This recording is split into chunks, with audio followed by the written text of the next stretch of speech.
My business career actually started in Toronto. When I was about 20 years old, I started my first company, and it was an adult continuing education company. And education really has been the theme of my career and my life. This particular situation ended somewhat sadly as I neglected to get the appropriate working papers, and one day, it's not the Royal Mounties, but some guy showed up at my office and handcuffed me and took me away. And thankfully I'm here today because they don't always let me back into the country. But I want to just tell you a little bit of a quick story about some of the origins of our adventures in corporate responsibility. And they go back not as far as Ray's do. In 2002, we produced our first corporate responsibility report. And I remember the discussions I had with my management team, because I thought I had this wonderful idea. I was going to create this chart of all of our products. And in one column, I was going to put everything that was good about them, and in the other column, I was going to put everything that was bad about them. And I was so excited that we were going to be transparent and we were going to tell people the truth. And basically, my management team thought that I had lost my mind. They said, and that's going to help us how?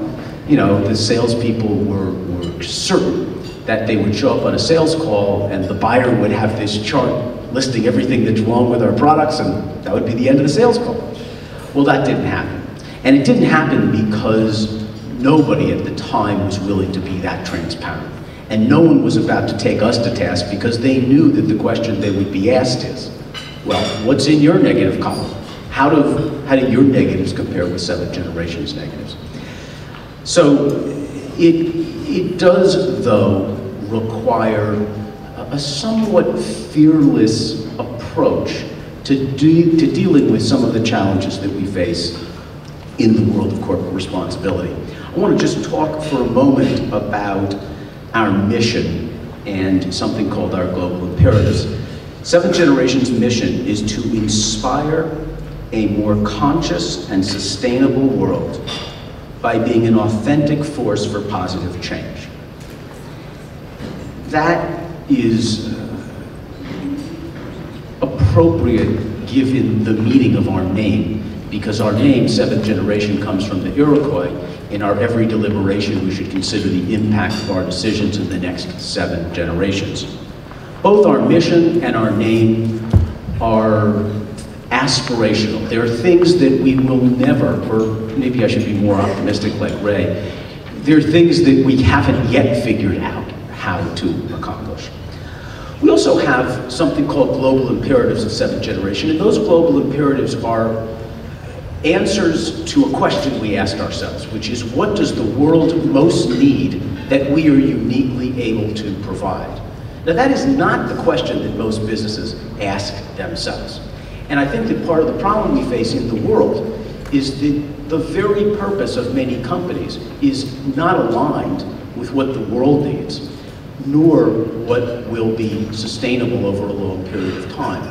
And I find that that often is at the root of the challenge, because if your goal is to maximize your returns for your shareholders, and that's your #1 goal, I would argue that that alone will create a conflict with the goal of being sustainability at times. Now, I actually think that over time, companies that are responsible and sustainable have been proven to perform better than their competitors. But it's not because they wake up every day and think about how they can make more money. So our global imperatives, and there's 5 of them. One is to provide regenerative and effective product solutions. Second is to restore the environment. The third is to build coalitions to create new possibilities. Coalitions are critically important. We live in a world where we are incredibly compartmentalized, even in the environmental movement. The animal rights people are thinking about different things than the people that are concerned about global warming. And while we have millions and millions of groups and well-meaning people all trying to help, they're often so focused on their individual objective that they fail to work together collectively to help move a larger agenda in the right direction. We're also concerned about creating a just and sustainable world. We don't think you can be sustainable without being just and equitable. And that is often left out of the equation. We can't live in a world where people don't have health insurance, where people don't have employment, and think that that's a sustainable world. We need to deal with these fundamental issues of the gap between the rich and the poor, and the haves and the have-nots. And we need to come to terms with the very real reality that we, all of us sitting in this room, are consuming far more than our share. And that is having a devastating effect on the rest of the planet. This is an uncomfortable conversation. I know that I set out many times to go for a month without buying anything new. And what happened? Well, there was the new iPod coming out, and I said, well, as soon as I get that, I'm gonna start the next month. And then something, then it was the Mac Air, I had to wait and get that. So I know, and as Ray referenced, the challenge is as much inside of us as it is outside of us.